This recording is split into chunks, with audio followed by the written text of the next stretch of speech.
तो सोनम वांगचुक की पत्नी गीतांजलि वांगचुक, उनके विचार अब तक आपने सुन लिए होंगे। नहीं सुने होंगे तो इस वीडियो में हम आपको बताएंगे और सुनाएंगे। एक बात हम कहना चाहेंगे, हर किसी को मसीहा मत मानिए और चेहरों के पीछे चेहरों की तलाश करिए, चेहरे के पीछे चेहरों की तलाश करिए।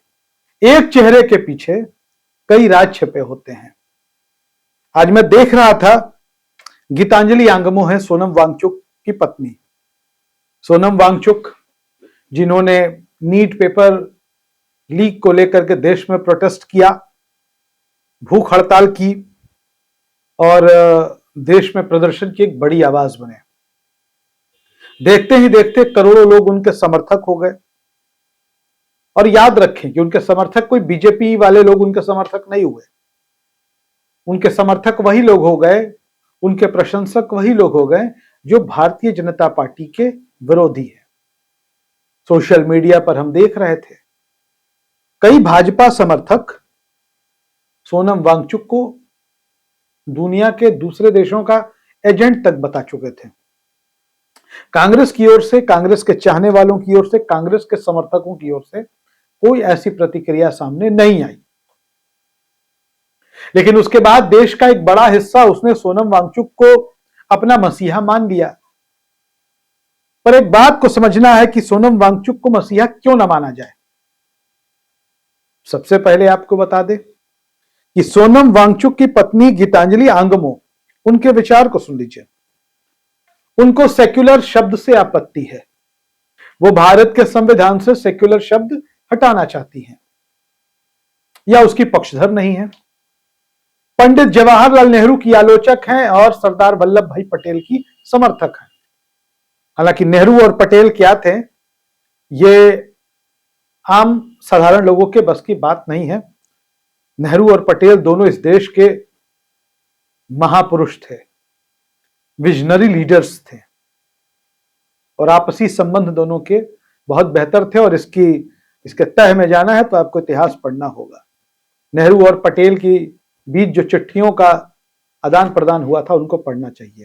लेकिन खैर, हम बात करेंगे गीतांजलि की, सोनम वांगचुक की पत्नी की। जैसे आम भाजपा समर्थक, आम आरएसएस का कैडर, वो पंडित जवाहरलाल नेहरू को विलेन समझता है, मानता है और सरदार वल्लभ भाई पटेल में मसीहा देखता है। जबकि इस देश में जो भाजपा विरोधी लोग हैं वो नेहरू और पटेल दोनों की इज्जत करते हैं, क्योंकि दोनों ने आजादी की लड़ाई लड़ी थी और इस देश के वो महापुरुष हैं। खैर, आपको बता दें कि संवैधानिक लोकतंत्र की बजाय सोनम वांगचुक की पत्नी गीतांजलि हिंदू राष्ट्र बनाने की समर्थक है। हमने देखा कई पत्रकारों ने ट्विटर पर, फेसबुक पर इसको लिखा है।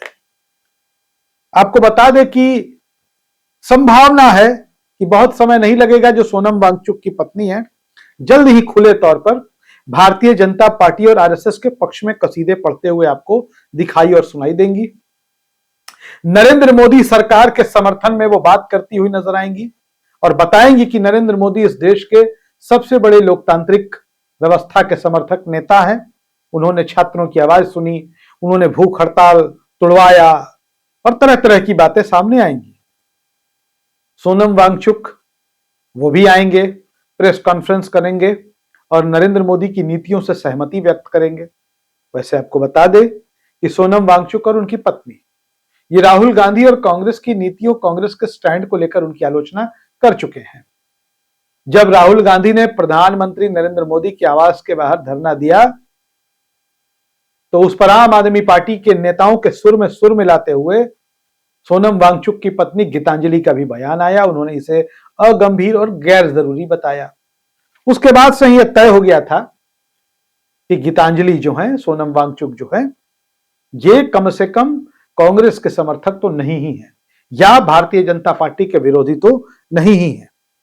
जब राहुल गांधी की आलोचना आपने कर दी, आपके आंदोलन से पहले से राहुल गांधी और यूथ कांग्रेस, उनकी पार्टी, नीट पेपर परीक्षा लीक को लेकर मैदान में थी, विरोध में थी और देश के युवाओं की आवाज छात्रों की गूंज के तौर पर पूरे देश में सुनाई पड़ रही थी। अब आपको बता दें कि सोनम वांगचुक या कॉकरोच जनता पार्टी, अभिजीत दीपक है, जश्न मनाता हुआ वीडियो सामने आ गया।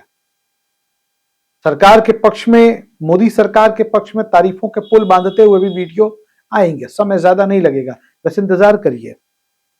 लेकिन जो लाठीचार्ज हुआ, जो गोलीबारी हुई, जो घायल हुए, जो जेल गए, जो मुकदमों में फंसे, अब उनकी बात कौन करेगा? क्योंकि आंदोलन का कॉल इन्हीं लोगों ने बुलाया था। कांग्रेस पार्टी ने पेपर लीक के खिलाफ देश में जगह जगह पर धरना प्रदर्शन किया, लाठीचार्ज भी हुआ, आंसू गैस के गोले भी छोड़े गए, वाटर कैनन भी चला। लेकिन कांग्रेस चूंकि एक संगठित पार्टी है, उसका अपना सिस्टम, उसने अपने सिस्टम के हिसाब से काम किया। जितना देर प्रोटेस्ट हुआ, सरकार के साथ लड़ाई हुई, शासन के साथ झगड़ा हुआ, उसके बाद सब अपने अपने घर पर हैं। लेकिन अब बात यह है कि जो सैकड़ों छात्र कानूनी दांव पेंच में फंस गए हैं, उनकी बात कौन करेगा?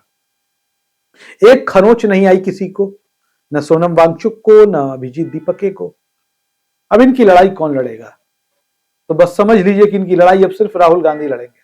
दूसरा कोई नहीं है इस देश में, कोई नेता जो राहुल गांधी के अलावा कोई नाम आप बता दें कि जो इसकी लड़ाई लड़े।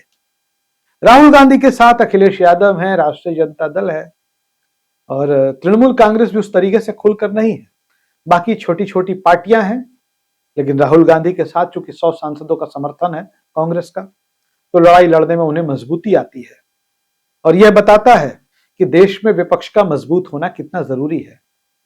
अगर आज राहुल गांधी के पास 100 सांसद नहीं होते, तो यकीन मानिए कि सत्ता की आंखों में आंखें मिलाकर राहुल गांधी ऐसा संघर्ष नहीं कर सकते थे।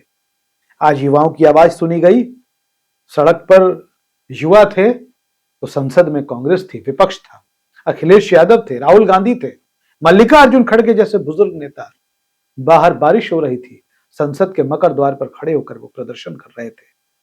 मल्लिकार्जुन खड़गे ने तो जो कर दिखाया इस उम्र की, इस पड़ाव पर, इस अवस्था में, जेनजी का संघर्ष था, पर उनके लिए मल्लिकार्जुन खड़गे लड़ रहे थे। एक अभिभावक जो घर का होता है, एक बुजुर्ग अभिभावक, उस तरीके से वो खड़े दिखाई पड़े। तो खैर, हम ये कहना चाहते हैं कि सोनम वांगचुक की पत्नी के जो विचार हैं, वो एक वरिष्ठ पत्रकार हैं, देश के जाने माने बड़े प्रतिष्ठित उर्मिलेश जी। उर्मिलेश जी ने सोशल मीडिया पर सोनम वांगचुक की पत्नी गीतांजलि आंगमो को लेकर जो लिखा है, उसको जरूर आप पढ़िए। मैं सुना देता हूं उर्मिलेश जी के शब्दों में। पता नहीं सोनम वांगचुक और उनकी पत्नी गीतांजलि आंगमो दोनों के राजनीतिक विचार बिल्कुल समान हैं या थोड़ा बहुत अलग। वांगचुक साहब की पत्नी गीतांजलि आंगमो जी तो बिल्कुल धुरंधर हिंदू राष्ट्रवादी नजर आ रही हैं। आज सुबह प्रतीक सिन्हा के सौजन्य से उनके विचार सुनने का मौका मिला। इतिहास, राजनीति शास्त्र, भाषा शास्त्र और धर्म सब पर उसी भाषा में बोल रही हैं जो संघ को प्रिय है। वो हिंदू राष्ट्र की कट्टर समर्थक हैं, संविधान से सेक्युलर शब्द हटवाना चाहती हैं, संस्कृत को बतौर राष्ट्रभाषा बनवाना चाहती हैं, भारत में राष्ट्रपति प्रणाली वाली सरकार की समर्थक हैं, प्रधानमंत्री मोदी जी की भी परम समर्थक हैं, देश के पहले प्रधानमंत्री जवाहरलाल नेहरू की जबरदस्त आलोचक हैं और सरदार पटेल की उतनी ही प्रशंसक हैं। अब बताइए, संघ भाजपा को और क्या चाहिए? पता नहीं इतनी सारी विशेषताओं और विद्वताओं को लेकर भी मैडम अब तक कहां छुपी थी? इतने सारे काम फंसे थे, तकलीफ तक उठानी पड़ी, या पता नहीं वो सब यूं ही था कि या किसी योजना का हिस्सा था? ये बड़ी बात कह रहे हैं उर्मिलेश, किसी योजना का हिस्सा। चलिए, अब तो सबको मालूम हो गया कि उनमें कितनी सारी विलक्षण योग्यताएं हैं। शायद ज्यादा इंतजार नहीं करना होगा, बात बनेगी जरूर। एक आंदोलन भी हो गया, नहीं तो विपक्ष वाले ज्यादा ताल ठोंकते। ये बात हम आपको पहले भी बता चुके हैं कि कहीं ना कहीं कांग्रेस को कमजोर करना, जो ऑपोजिशन पार्टी में कांग्रेस का जो स्पेस है उसको खत्म करना, ये बहुत सारी बातों को लेकर कुछ भी हो सकता है इस देश में। लेकिन हम फिर यही कहेंगे, सबको मसीहा मानना बंद करिए, वरना वैचारिक रूप से आपके साथ धोखा हो जाएगा।